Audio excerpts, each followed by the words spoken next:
Pour la deuxième partie de ce webinaire, comment vous avez mené le diagnostic au départ? Concrètement, comment vous avez démarré, au-delà du travail qui avait été réalisé avant, cette dimension THQSE?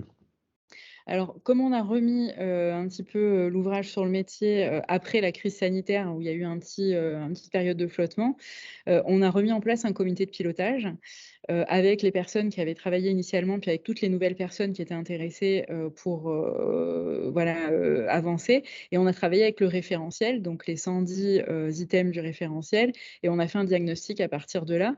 On s'est fait aider, par Primum Non Nocere, bien sûr, on a été accompagnés, donc on a avancé, de cette manière-là avec ce comité de pilotage et ben, une conduite de projet, qui est traditionnelle en fait, hein, dans notre établissement, et dans les établissements de santé de manière générale. Et en termes de disponibilité, que ça soit la vôtre, hein, c'est un directeur à déjà de multiples fonctions, et de votre équipe, vous avez, la capacité à nous dire à peu près quelles sont les ressources qu'il faut solliciter pour mener une telle démarche? Alors moi, j'ai une directrice adjointe, qui, madame Touboul, qui a une grande partie, de son portefeuille qui est consacrée, à la responsabilité sociale et environnementale. Donc c'est elle, qui a mené le comité de pilotage, la plupart du temps et les travaux, qui ont été réalisés.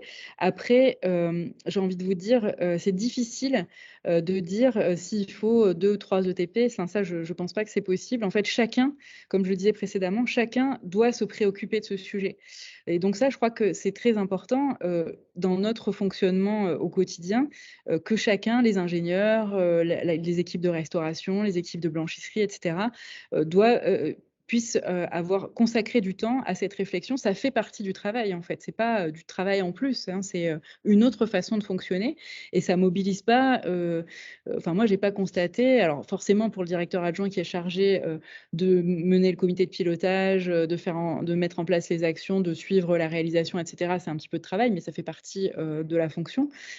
Par ailleurs, voilà, chacun, doit y consacrer du temps. Pour ce qui me concerne, moi, mon rôle, ça a été surtout, heu, au nom de la direction générale, enfin au nom du chef d'établissement, la nécessité de travailler sur ce sujet, d'en faire un sujet institutionnel et à partir du moment où on en fait un sujet institutionnel, qu'on y travaille, qu'on communique sur le sujet, ben, je pense que tout le monde suit et surtout quand c'est un sujet porteur de valeur comme celui-là. Merci pour ce témoignage. En guise de conclusion, des collègues à vous, des confrères ou des étudiants vont écouter nos échanges, vous avez une clé pour leur donner envie d'agir? Ah bah, je crois que j'en ai déjà, beaucoup dit. Je crois qu'on travaille, notre métier, c'est, ben, être au service, de, la population, mettre en place des outils, pour faire en sorte que la population soit le mieux prise en charge possible. Ça rentre, dans ces sujets-là. C'est un beau sujet porteur de valeur.